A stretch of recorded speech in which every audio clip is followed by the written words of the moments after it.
ቆንጅዬ ሲባል ያው መገመት አያቅታችሁም ብዬ አስባለሁ። ቆንጆ ናት ልጅቷ። ባሏ ደግሞ ልክ እንደ አብዛኞቻችን የተመታ ነው ብቻ አስተፍሩላህ እና ቆንጆ አልነበረም። እሱ መልከጥፉ የሚባል አይነት ነበር እና እንዳጋጣሚ ሚስትየዋ የሆነ ቀን እንዲህ ባሏን አይኑን ታየዋለች። ባልየው ደግሞ በቃ በፍቅሩ የወደቀች መስሎት ፍጥጥ ብላ አይኑን አየችና ፍጥጥ ብላ ስታየው በቃ በጣም ተመቸውና የሷ እይታ እሱን ማፍጠጥ ጀመረ። ፍጥጥ ብሎ ያያታል። ከዚያም ምን ትለዋለች? ባሌ አለችው፣ ሁለታችንም እኮ ጀነት መግባታችን ጥርጥር የለውም አለችው። ልክ ብለሻል፣ ግን ለምንድን ነው እንዲህ ያልሽው አላት። በሱ ቤት አሁን እሱ መልካም ባል ስለሆነ እሷም በሱ መልካምነት አብረው ጀነት ሊገቡ ማለት ነው። ምን አለችው? አላህ Subhanahu Wa Ta'ala በቁርአን ላይ ሰብር ያደረጉትንና አላህን ያመሰገኑትን በጀነት አበስሯቸዋል። አንተ እኔን የመሰለች ቆንጅዬ አግኝተህ አልሐምዱሊላህ እያልክ ነው። እኔ ደግሞ እንዳንተ የመሰለ ፈተና እያየሁ አልሐምዱሊላህ እያልኩ በሰብር እየኖርኩ ነው። እኔ በሰብሬ አንተ በሹክርህ ጀነት መውረሳችን መውረስ ነው አለችው። ያ ሰላም ሰልልና እንዲህ ካለች ሚስትም አላህ ይጠብቀን። ኢሞሽናል ዳሜጅ የሚባለውን ተመልከቱ። ኢሞሽናል ዳሜጅም በጉልበቷን ሄደችበት እንጂ በእግሯም አይደለም። አኸር አስበላችሁ ነው የሚባለው። አላህ ይድረስለት። ዱዓ አድርገንለታል። አንድ ጀግና ባል እንደዚህ አለኝ፣ ለሚስቴ እኮ ሱቅ ከፈትኩላት አለኝ። እንዴ ማሻአላህ ተባረከላ፣ ምን አይነት ሱቅ ከፈትክላት? የሚገርም ሱቅ ከፍቼላታለሁ አለኝ። ማሻአላህ ምን አይነት ዕቃ ነው ስል የሚገርም የተፈጥሯዊ ዕቃ ነው አለኝ። ማሻአላህ ለዛውም ስንት ከፈትኩላት ታውቃለህ አለኝ። 3 ሱቅ ነው ከፈትኩላት አለኝ። አረባ ካለኝ አረባ አላህ አስጎብኘን፣ እንደውም ሄደን እስኪ ሱቋን እንርቅላት አልኩት። ምን ሆነ ነው ስንቴ መረክልት አለኝ።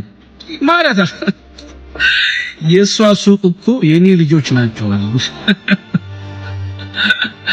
አየህ አንድ ሴት ልጅ ልጆች እናት ሆነች፣ ልጆቹን ማሳደግ ራሱ ትልቅ ካምፓኒ ነው። ነፍሴ አይገባውም።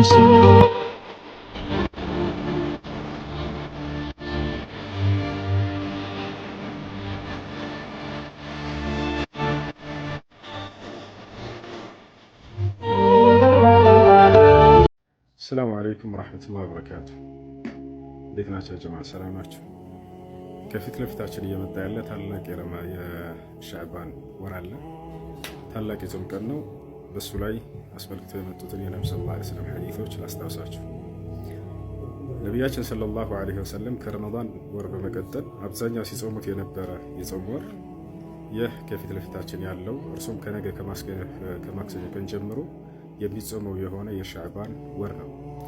እርሱን አስመልክቶ ነቢያችን ሰለላሁ ዐለይሂ ወሰለም አብዝተው ሲጾሙት እንደነበር ከተገለጹ ሐዲሶች መካከል እናታችን አይሻ አላህ መልካም ስራዋን ይውደድላትና ያስተላለፈችው ሐዲስ ነው። ምን አለች እናታችን አይሻ ረዲየላሁ ዐንሃ?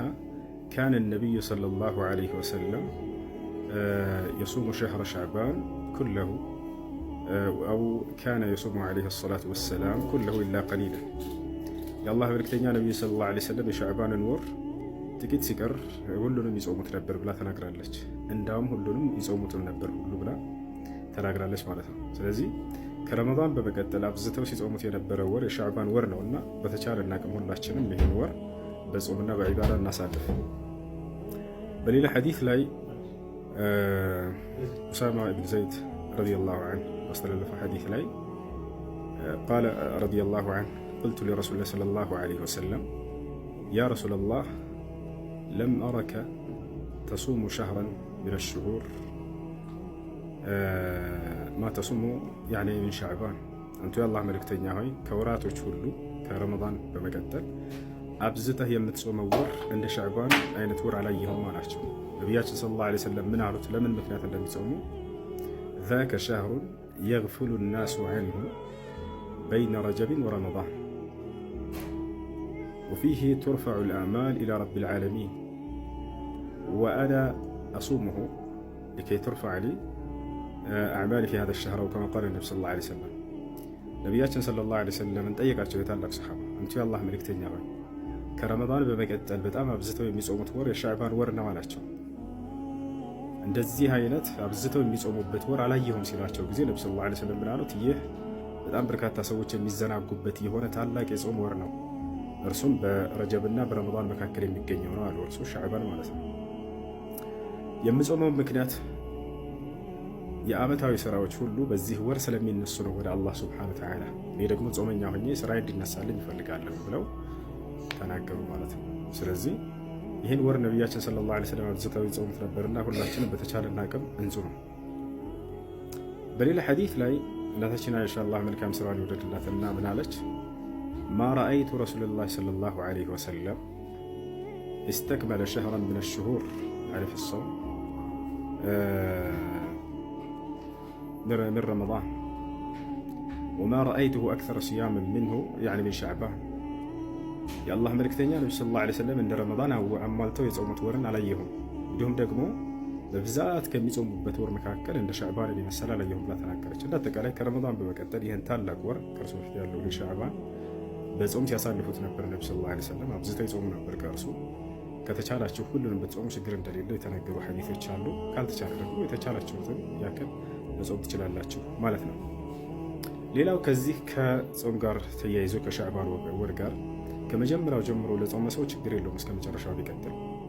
ነገር ግን ከግማሽ እጀምራለሁ ያለ ሰው ይሄን አስመልክቶ መክሩህ እንደሆነ የሚያመላክት አንድ ሐዲስ መጥቷል። ነብዩ ሰለላሁ ዐለይሂ ወሰለም ኢዘን ተሰፈ ሻዕባን ፈላ ተሱሙ ብለው የተናገሩት ምንም እንኳን አንዳንድ ዑለሞች ضعيف ነው ቢሉም ሶሒህ ነው ያሉት ስላሉ በዚያ ስንሄድ ዑለሞች ምን ብለው ፈተውታል?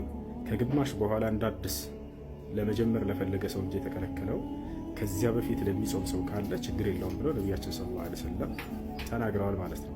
ገባችኋል? በሌላ ሐዲስ ላይ ነቢያችን ሰለላሁ ዐለይሂ ወሰለም ሲናገሩ ምን አሉ? ላ የተቀደመነ አሐዱኩም ቢሶም ያኒ ረመዳን የውመይኒ አው የውም ከማ ቃለ ነብዩ ሰለላሁ ዐለይሂ ወሰለም ኢላ ረጁሉን ካነ የሱሙ ቀብለሁ ፈልየሱም ኩለሁ ከማ ቃለ ዐለይሂ ሰላቱ ወሰላም። አንዳችሁ ከረመዳን በፊት ቀደም ብሎ 2 ቀናቶችን ወይም አንድ ቀንን እንዳይጾም ከዚያ በፊት ሲጾም ለነበረ ሰው ብቻ ሲቀር እርሱ ሁሉንም መጾም ይችላል ብሎ ተናግረዋል። እና ስለዚህ በተቻለን አቅም ይሄንን ታላቅ የሻዕባን ወር በጾም እናሳልፈው። ነቢዩ ሰለላሁ ዐለይሂ ወሰለም በጾም ሲያሳልፉት እንደነበር ሁሉ ማለት ነው። አላህ ተቀባይነት ያለውን ጾም ይወፍቀን። ረመዳንን ደርሰን የምንጾም አድርገን ተቀባይነት ያላቸው ዒባዳዎችን ይወፍቀን። ለሌሎች ሸር አድርጉት ያልሰሙ ሰዎች እንዲሰሙና እንዲጠቀሙ። ሰላም አለይኩም ወራህመቱላሂ ወበረካቱ። ከማጠናቀቂያ በፊት የመጨረሻ ጾምን የጾመ ሰው ምንዳው ምንድነው ወደሚለው እንምጣ። ነቢያችን ሰለላሁ ዐለይሂ ወሰለም ሐዲስ ላይ ሲናገሩ ምን አሉ? ኢነ ፊል ጀነቲ ለባበን ዩቃሉ ለሁ ረያን ላ የድኹሉ ፊሂ ኢላ ሳኢሙን አሉ። በጀነት ውስጥ ረያን የሚባል በር ወይንም ክፍል አለ። በዚህ ጾመኞች እንጂ ሌላ ማንም አይገባበትም የትንሣኤ ቀን ብለው ተናግረዋል። ስለዚህ የጾመኞች ምንዳ ምንድነው ከተባለ ጀነትን መውረስ ነው። በዚያው ታላቅ የጀነት ክፍል አልረያን የተባለው ነው ማለት ነው። የዚያ ሰው ይበለን። አሰላሙ አለይኩም ወራህመቱላሂ ወበረካቱ። አሁን ከአባው ጋር ዱዓ ላደርግላችሁ አላህ ሀጃችሁን ሙሉ ያውጣ። እዚህ ቤት የምትመላለሱ አላህ ያድርጋችሁ። የረሱል ጎረቤት አላህ ያድርጋችሁ። ሀጃችሁን በሙሉ ለአላህ በድብቅም የነገራችሁትን ሀጃ በሙሉ አላህ ያውጣላችሁ። ተመልከቱ እንዴ አላህ የሁላችንን ዱዓ ይቀበለን። እዚህ ቤት የምንመላለስ አላህ ያድርገን።